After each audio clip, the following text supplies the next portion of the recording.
Magandang araw! April Marcas po, ang inyong pretty ate sa Edtech Unit.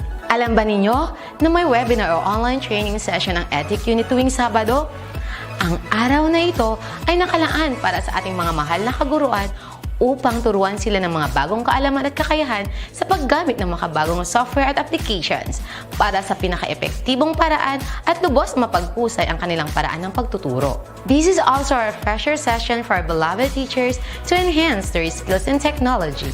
Every Saturday, we will conduct webinar sessions for teachers about the use, advantages, and relevance of different blended learning software applications.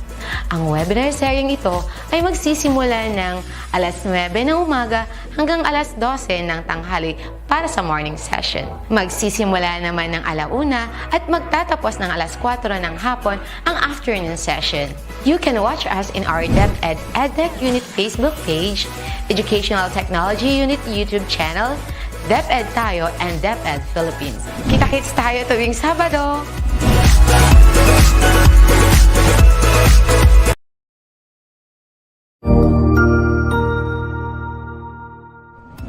Magandang araw! Sir Wilbur po, at your service. Narito ang ETUlay upang gabayan ka sa inyong pag-aaral upang lubos na maunawaan ang iba't ibang paksa o subject. Ang ETUlay ay isang free online tutorial class na pinangungunahan ng DepEd Educational Technology Unit sa pamumuno ni Undersecretary Elaine Del B. Pascua. Ang programang ito ay hindi lamang para sa mga bata, kundi ito rin ay magsisilbing gabay sa mga magulang at mga guro kung paano nila ituturo o gagabayan sa bawat asignatura ang kanilang mga anak o mga estudyante.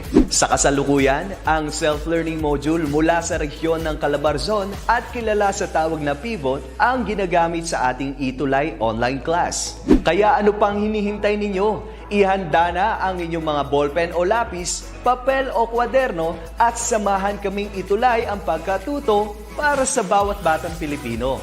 Sama-sama tayong magtutulungan para malampasan ang mga hamon sa panahong ito. Halina't matuto kasama ang inyong online tutor sa oras na ito.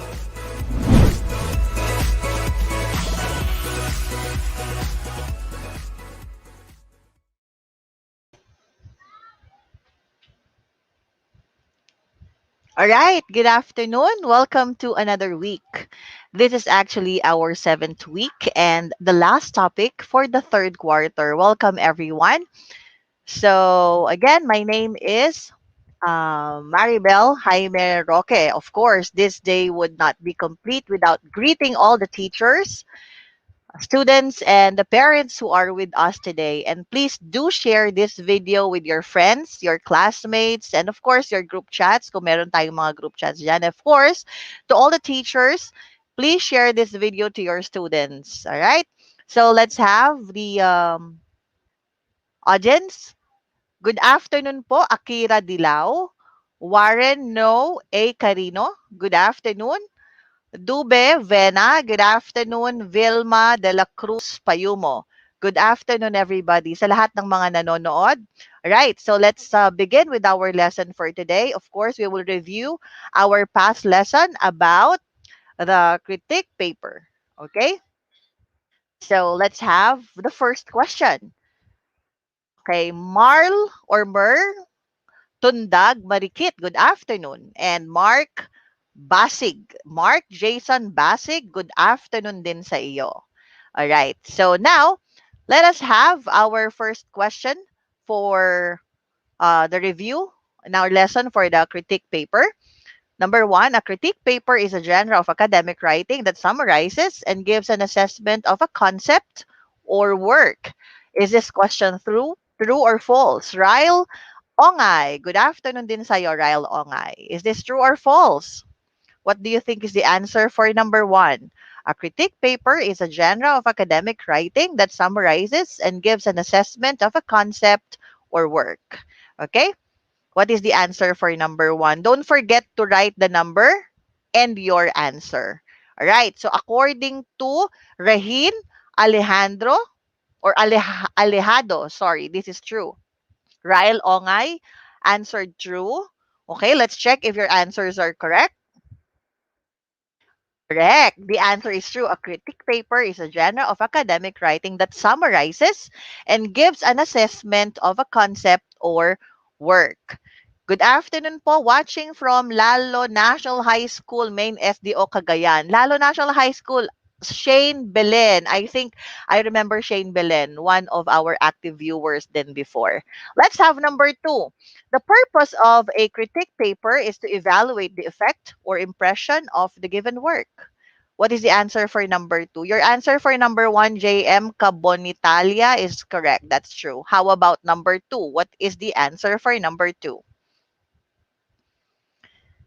Is it true or false? Good afternoon, watching and listening from Ramon National High School.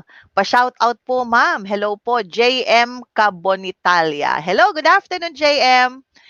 Ryle Ongay and Lelaine Villa Vicencio answered true. Let's check if the answer for number two is true. And it's correct. Okay, the purpose of a critique paper is to evaluate the effect of impression of the given work. And that is also correct, Regine Alejado. Let's have number three. The focus of writing a critique paper is a summary of the text, which also contains the author's main idea. Is it true or false? The focus of writing a critique paper is a summary of the text, which also contains the author's main idea. Is this true or false? What is the answer? Good afternoon, watching from Ramon National High School, Lay Chanel Cabonitalia. Regine Alejado, JM Cabonitalia answered B, which is false. Let's check if this is false. Very good. Also, Ryle, Ongay, and Lay Chanel answered false. That is correct. Okay, the focus of writing a critic paper is a summary. It is not the summary. Remember, we discussed last time, summary is not the focus of writing a critic paper. Okay, you just give the author's main idea, but you just give a brief summary of the story or the text. It is not the focus of your paper, right? Let's have question number four. The closing paragraphs contain a summary of the overall evaluation of the work. You may include the purpose of the evaluation and recommendations for the improvement of the whole piece of work. Again, the closing paragraphs contain a summary of the overall evaluation of the work. You may include the purpose of the evaluation and recommendations for the improvement of the whole piece of work. Is this sentence true or false? What is the answer for number four? Elizabeth Enoch, good afternoon, watching from Nemesio Epifania Taneo Memorial High School, Region 7, Division of Lapu-Lapu. Hello. Regine Alejado, Ryle Ian Ongay, and JM Cabonitalia answered true. Let's check. And it is, of course, it is correct. In closing paragraph, it gives the overall evaluation of the work. Good afternoon then, G. Limon. Let's have number five. The compliments and suggestions of a critique paper should focus on the writer, wherein you need to evaluate how the writer presented the idea of the text. Is this sentence or statement true or false? The compliments and suggestions of a writer or a critique paper should focus on the writer, wherein you need to evaluate how the writer presented the idea of the text. John Mark Giao. Good afternoon, everyone. From Dolores National High School. Hello sa mga taga Dolores National High School.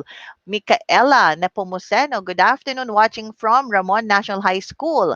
The answer is, what do you think is the answer?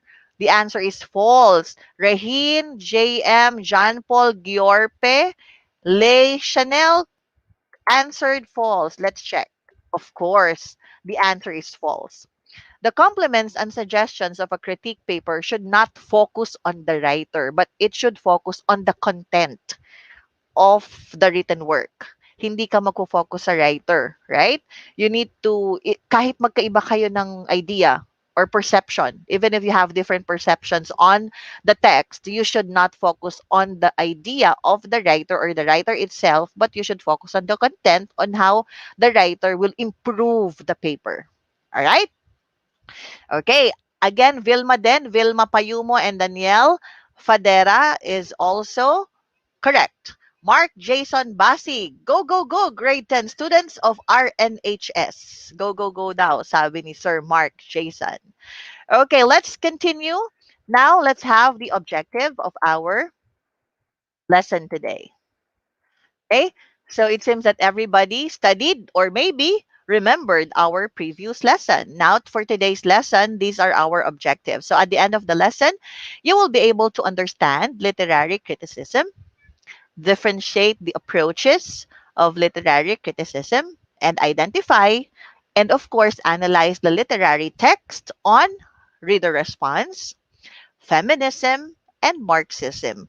So, in this lesson, we will discuss the three literary crit or literary criticism: the reader response, the feminism, and Marxism.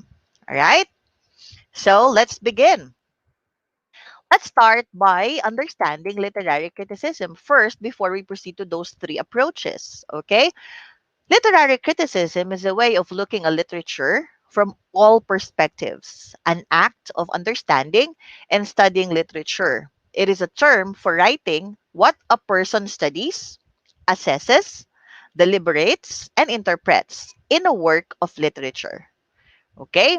Now, when you say literary critic, this refers to the person who argues on behalf of an understanding of a certain literary text.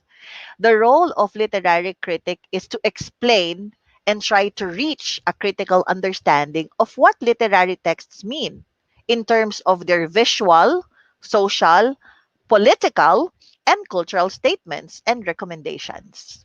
All right? So it means that you, as a literary critic, you give your idea and understanding on a certain piece of work or a certain literary text. Criticism may also indicate different approaches, which we will discuss today. And for today, we will focus on the three approaches, which are the reader response, feminism, and Marxism. Okay? Fiel Barakia, watching from Jesus A. Ramon National High School, and Belle R. Calaguas from Dolores National High School, Magalang, Pampanga. Hello, thank you for watching. Okay, so let's start with the reader response or the reader response criticism. Reader response is a critical theory that stresses the importance of the role of the reader in constructing the meaning of a work of literature. So it's you. It's about you as a reader. You as a reader interpret the meaning of the certain work. This form of criticism focuses on the reader or the audience and their experiences.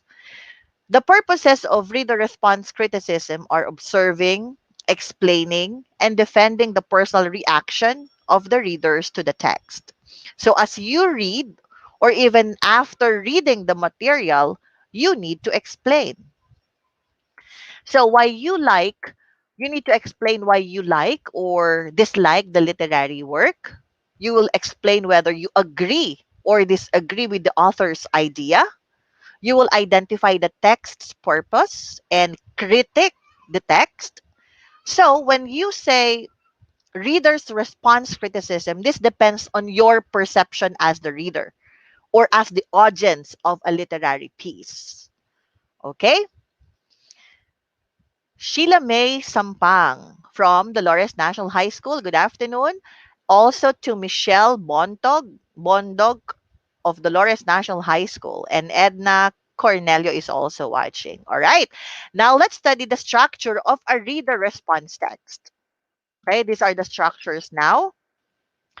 Hello to Aliana Herrera of Dolores National High School and also to Antoinette Agustin, same school, and Janine Antonio Manalo. Wow, ang dami nating taga Dolores National High School. Good afternoon to all the students and teachers of Dolores National High School. All right, so first, let's study the structure of the reader response. First, you need to choose a text to study. Okay? The first thing that you need to do is choose the text to study. Then connect it by understanding and analyzing.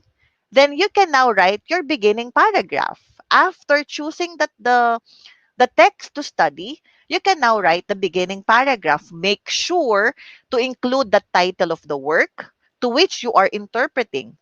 The author, you also need to include the author and the main ideas of the text. Okay? Next, you can now write the body. To make an effective reader response criticism, you need to answer based on how you understand the text. So these are the questions. First, what does the text have to do with you personally, with your life, with your past life, present, and the future life?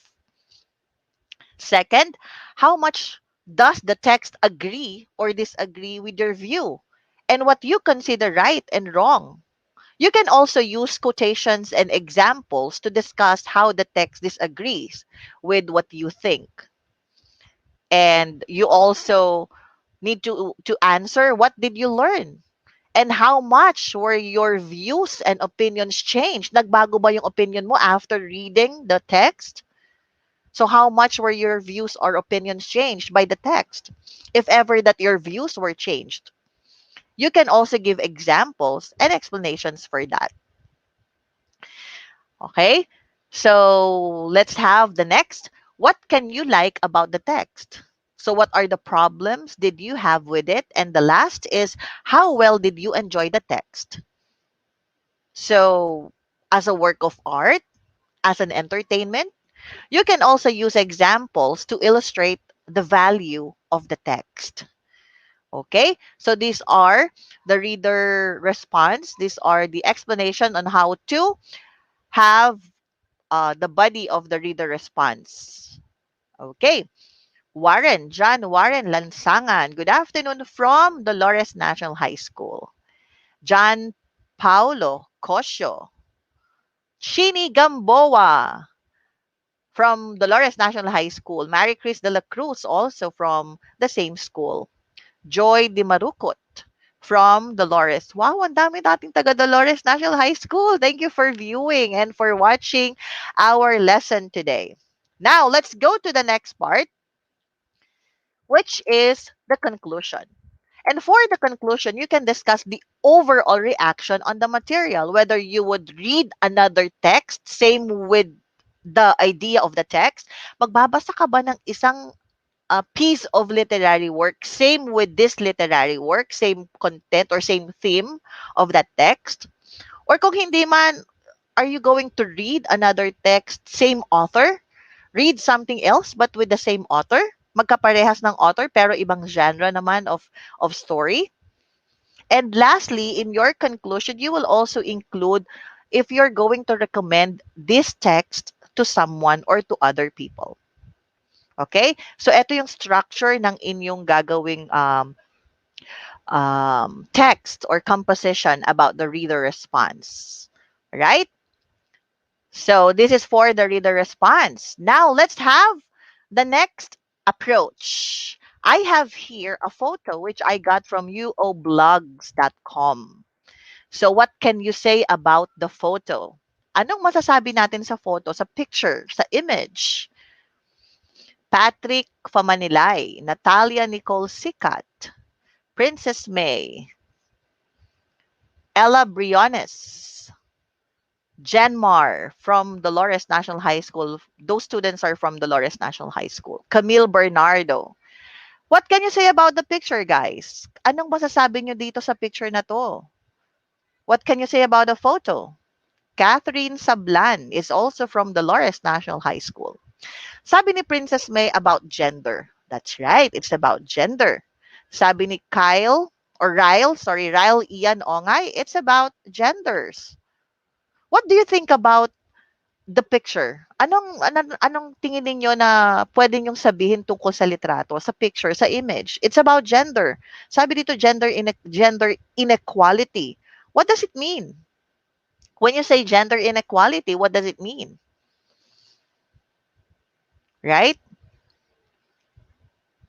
Have you experienced or have you discussed this topic, gender inequality, in your class? So basically, you might say, tama nga, sabi ninyo, genders. This is gender inequality. Sabi ni Warren Lansangan, gender discrimination. Okay. Sabi naman ni Ryle Ongay, the girl and the boy. Okay, so we have here a man and a woman. So we talk about gender inequality. So basically, you might say that gender inequality is a social manner by which men and women are not treated equally. Hindi sila pantay. Even before, right? May mga naririnig tayo, girl ka naman, wag ka nang magtapos ng pag-aaral kasi ah, magkakaroon ka rin naman ng family in the future.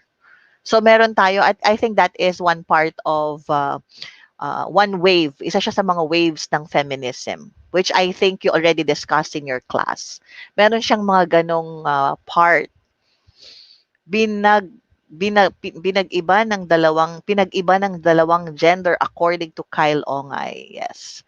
Okay? So it may come from different perspectives like culture, roles in the society, capabilities or traits or characteristics and others. So yung gender inequality, iba't iba yung ibig sabihin yan or iba't iba yung pinagpupuntahan yan. Pinagmumulan ng gender inequality. Sabi dito, we talk about culture. Magkaiba sila. May discrimination according to John Warren because of the society, roles in the society. Si babae daw sa bahay lang, si lalaki ang nagtatrabaho. That is their role in the society according to gender inequality. Right? Hello to Nicole Antonio of Dolores National High School. Okay? Now, yun. And this enters feminism. Ito yung tungkol doon sa part ng gender inequality. We talk about feminism. This approach looks at criticism from the lens of how women are described and how dominant they play their role in the society or in society. This issue has become controversial with the idea of what people think about women, kung ano ang tingin ng mga tao sa babae. Well, although the issue of patriarchy is not totally finished, hindi pa tapos, though we already recognize the strengths or the capabilities of women, still patriarchy is not totally finished. But still, the objective of feminism is now recognized. Okay, actually, the idea of feminism as a whole is not to challenge men. Hindi naman nakikipaglaban. The idea of feminism is not to challenge men, nor to prove that women are superior to men. In fact, the idea of feminism is just working on equality, not superiority. Ang sabi ng feminism, hindi siya yung dapat women ang mas powerful or dapat men ang powerful kaysa sa women. Hindi siya ganon. So the idea of feminism is working on equality. Equal ang men and women. It is not working on superiority, but it is working on equality. So in writing a critiquing essay in feminism, kung magsusulat ka naman ng critiquing essay for feminism, you need to remember that you should not take sides and choose between men and women. Hindi ka dapat mamimili na babae ako, dapat papanigan ko yung girl. No, you should not take sides while writing because literary criticism in feminism is not only about women's rights, but it is focused on equal rights for both men and women. Okay? So Kenneth Barcelo, good afternoon. Ella Briones and Paul Buendia. Okay. Paul Buendia from Ramon National High School. Okay, so let's now continue and let's have the points to consider in writing a critiquing essay in feminism. Now, if you will read a certain literary text and you will now write a critique paper about it in the form of feminism, these are the things that you need to consider in writing a critiquing essay in feminism. Okay? First is you need to study. You have to study and read a lot of materials before writing before writing. Okay, you need to write or you need to read and search on different materials on the same topic before writing. And at the same time, as you research on the materials, do not forget, of course, it's very important, do not forget to cite the sources that you used. Okay? So after searching and studying the materials, you need now to, second, be neutral with the ideas stating facts and accurate information. You should state fact based on the materials that you have researched. You should provide accurate information. Number three, you have to support your essay by narrating real incidents. So sabi nga natin sa number two, you should be neutral and you should state facts. Go with number three, you should support the essay by narrating real incidents because it's real facts, stating facts. So you need to provide real incidents. Okay? So on this third part, you need to provide or support your essay by narrating real incidents where inequality against either two genders were viewed. Nakikita yung inequality. Doon sa material na yun, pinapakita yung inequality between two genders. Okay? So you need to support your essay by narrating real incidents where inequality against either two genders were viewed. And lastly, you have to compare the past and the present conditions of if you are discussing or if you are to discuss the changes of feminism in the society, kung pagbabago ng inequality. If you will discuss that, then you need to compare the past condition to the present condition. Okay? Again, remember that when you write a critique essay on feminism, you should not stand on one side. Whether men or women, you should not stand on one side. You should take the idea of being equal to both genders. Kasi sabi nga natin, feminism is about is about equality. Okay? So you should not take the side or you should not stand on one side. You should take the idea of being equal to both genders. All right? Paul Buendia, 10 bronze. Good afternoon, watching from Ramon National High School. And Paul Giorpe, good afternoon, everyone, watching from Jesus A. Ramos National High School. Kyle Andre Tayag and Trisha Ann Nicdao from Dolores National High School. Thank you for watching. Nakikita ko yung mga very active students na naging kasama na natin from the past or from the previous lessons. Hello to everyone and thank you for supporting ETUlay. All right? So these are the points that you need to consider in writing a critiquing essay in feminism. Now, let's discuss Marxism. Okay? So sabi natin kanina, if you will recall, sa reader response, it talks about your perception as a reader, your idea about what you've read. When you talk about feminism, it talks about equality. Okay? Hindi siya pwedeng you stand on one side, but you talk about equality. There are more topics related to feminism, like the waves of feminism. We have the radical feminism, but I think your teacher also already discussed that in school. So yung sa atin naman ngayon is we will focus on how you write a critiquing essay based on the three approaches. Okay? Now, let's proceed to Marxism. Okay.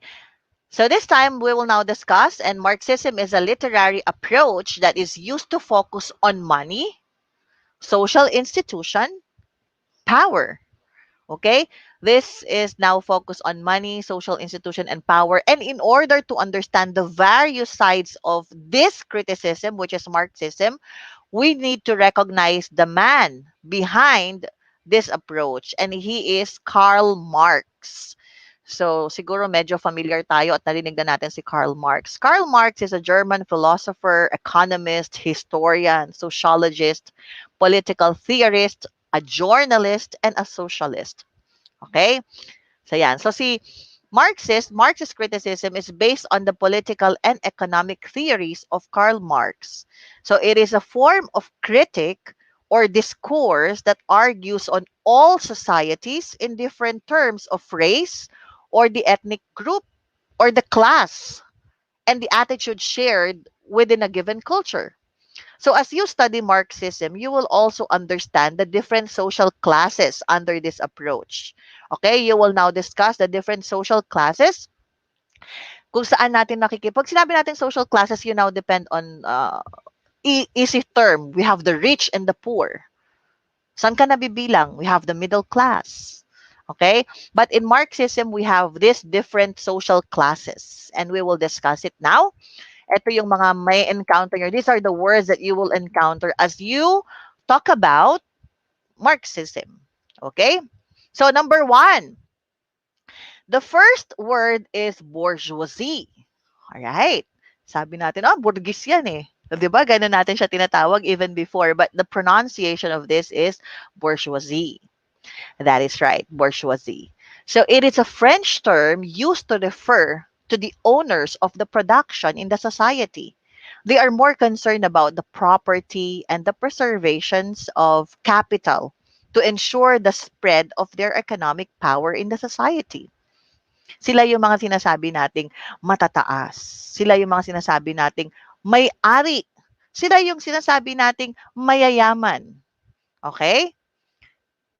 Because they refer to the owners. They are the owners of the production in the society. Again, we call them as, how do you pronounce it, guys? We call them as bourgeoisie.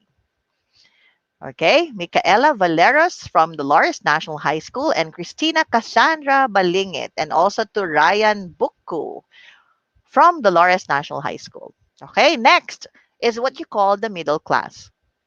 The middle class, they are considered as small manufacturers.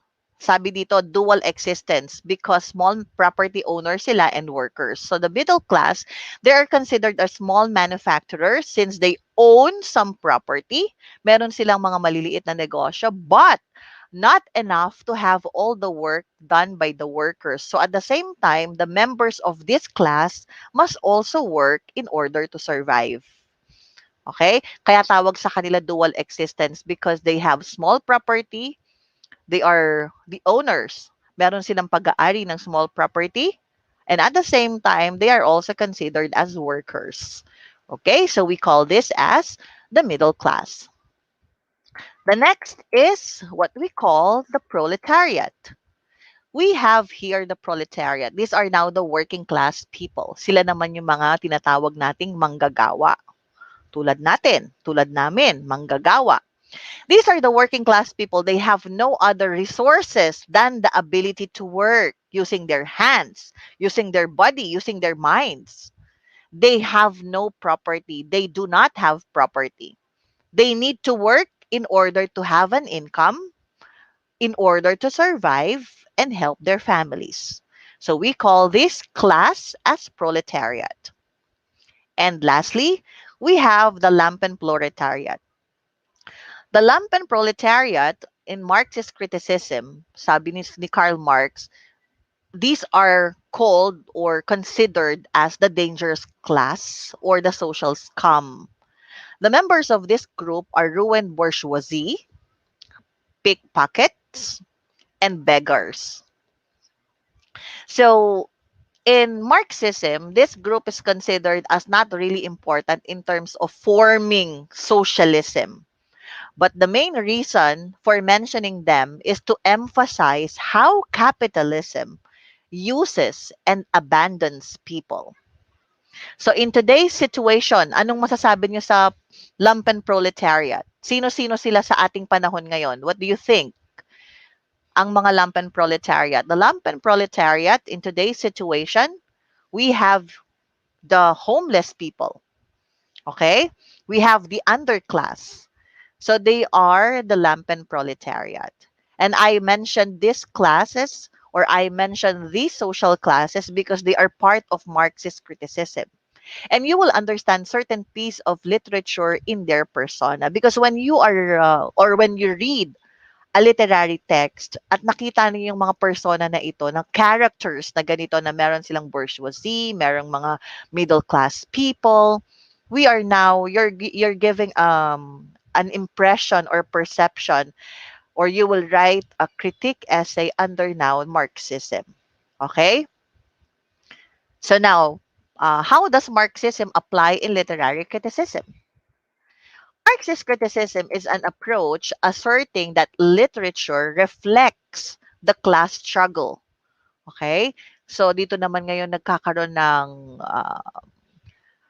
struggle in forms of society, in class society. In analyzing a literary text in Marxism, you need to cite the economic, political, and social problems in the text. So when you are reading or when you will read a text under Marxism, you need to analyze or understand the social problem in that literary material.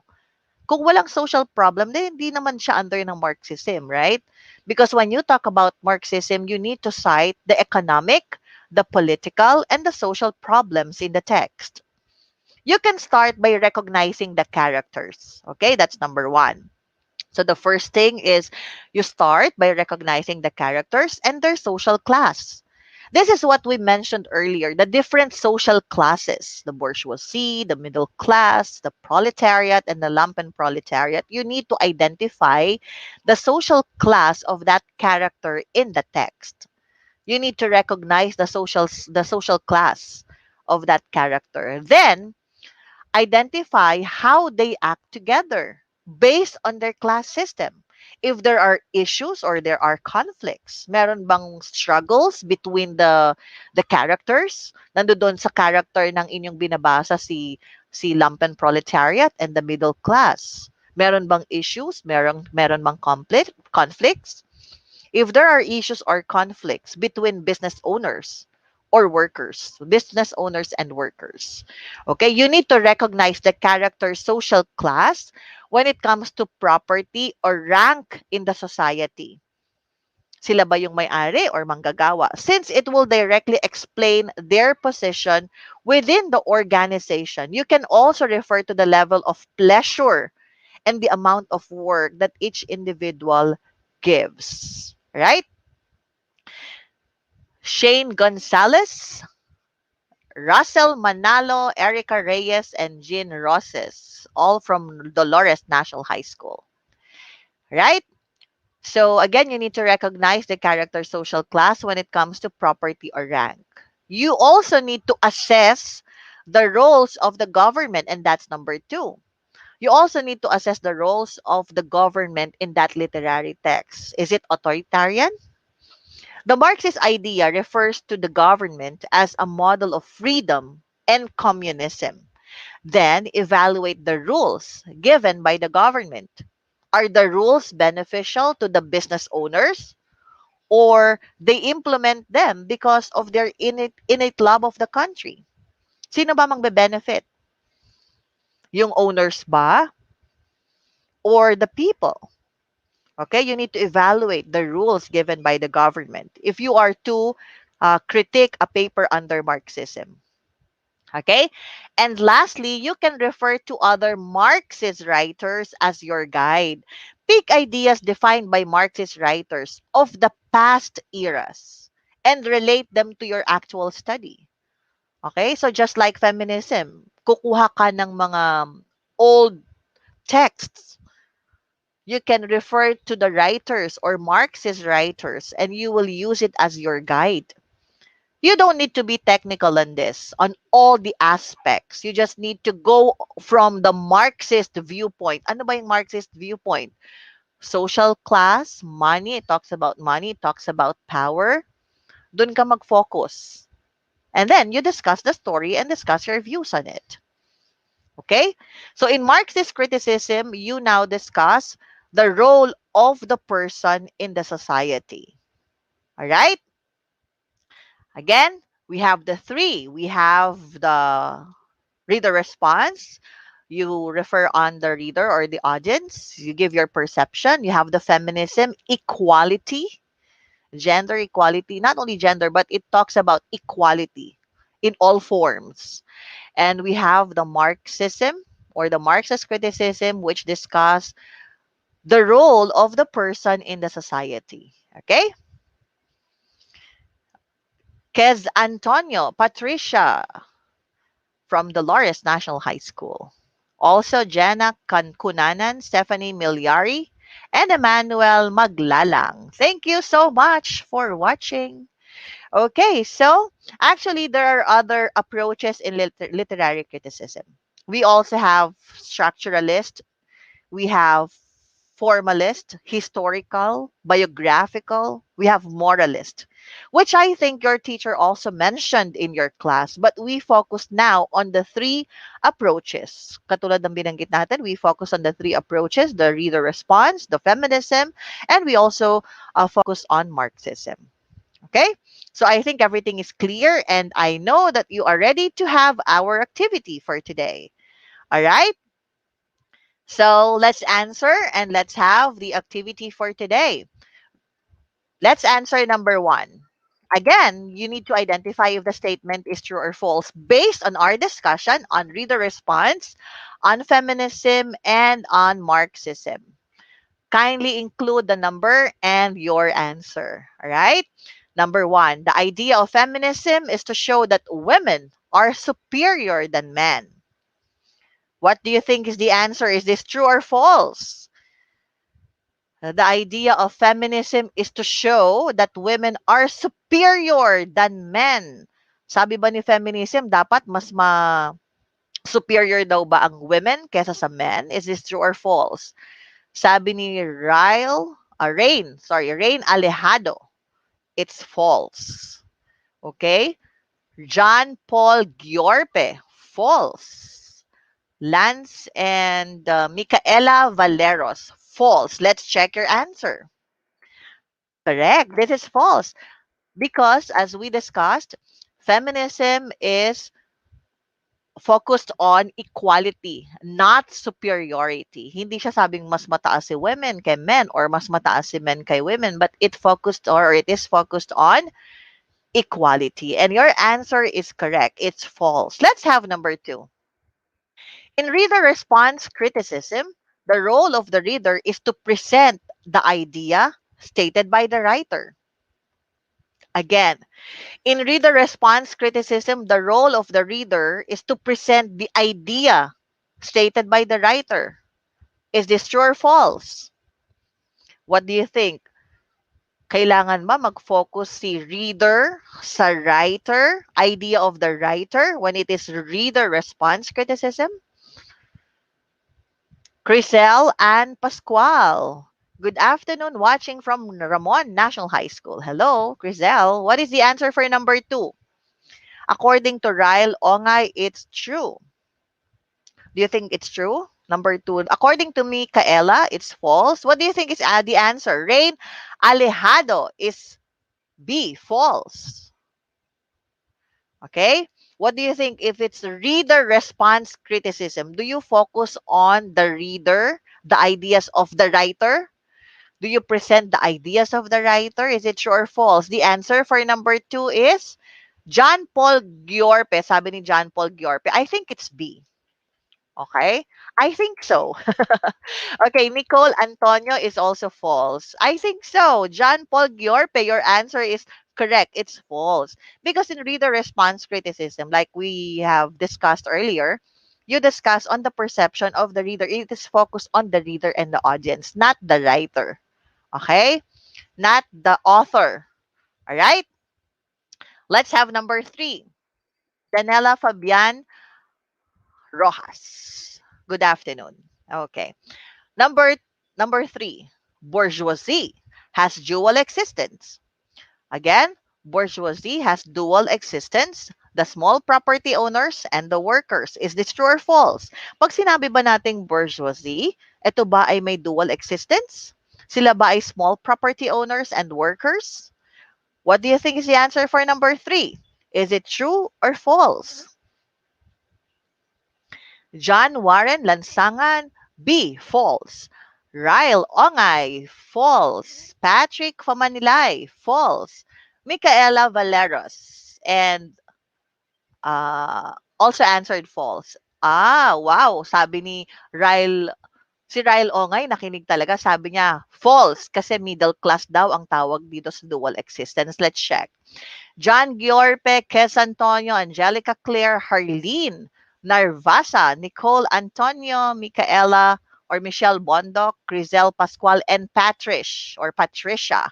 Your answer is false and that is correct. Oh, sabi nga kanina ni sino ba nagsabi? Si Kyle. Sabi ni Kyle, middle class. That's right.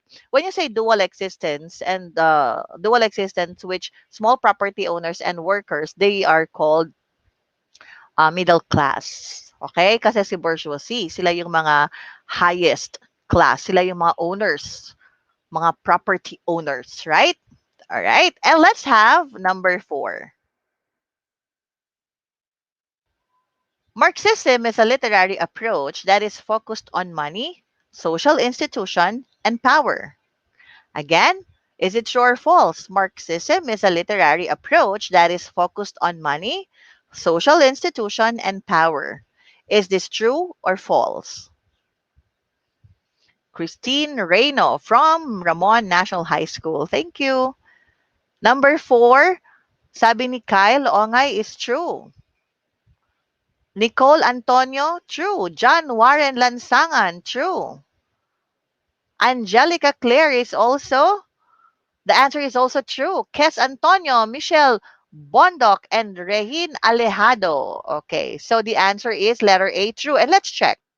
All right, very good. Lahat ng nagsagot, tama, correct. From activity 1 hanggang number 4, correct ang mga answers ninyo. It means na nakinig kayong maigi. Thank you so much for that. Thank you so much for participating.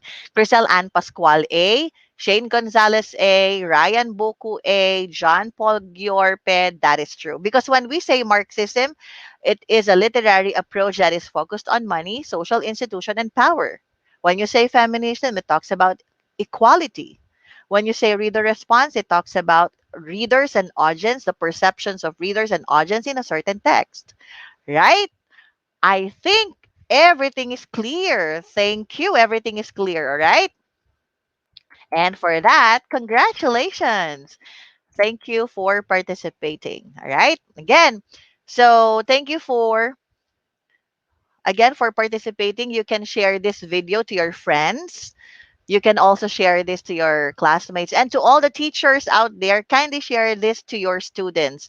This is your last lesson for quarter 3. I hope that you learned a lot from our discussion, all the topics that we discussed in quarter 3. Dapat sa lahat-lahat ng lessons na diniscuss natin sa buong quarter 3. Thank you so much for being with me, for participating. Caroline Jane Francisco from Dolores National High School. Sabi ni Kyle Ongay, Marxism means how powerful human is. Alright? Ganda ng sinabi ni Kyle Ongay. And Jonalyn Bondoc from Dolores National High School. Okay, so I really had a great time sharing things with you guys. And don't forget to subscribe to our ETUlay on our ETUlay page.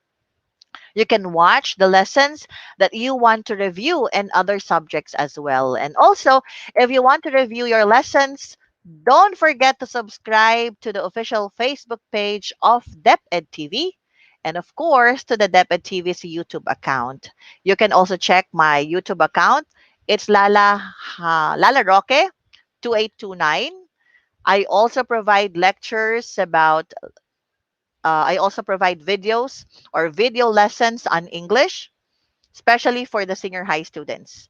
All right, you can check my account and you can learn different things about grammar errors and other things. Okay, and if you have questions about this topic or the previous lessons, feel free to send a private message on my account. Okay, which is Lala Jaime Roque, my FB account. Jonalyn Bondoc is from Dolores National High School. So this is your last lesson again for the 3rd quarter. I hope that you learn a lot. So I will be seeing you soon. Thank you so much for watching. This will be all for today. And thank you very much for participating. Thank you also, Kes Antonio. Have a great day, everyone. Bye. See you. Bye. Thank you so much.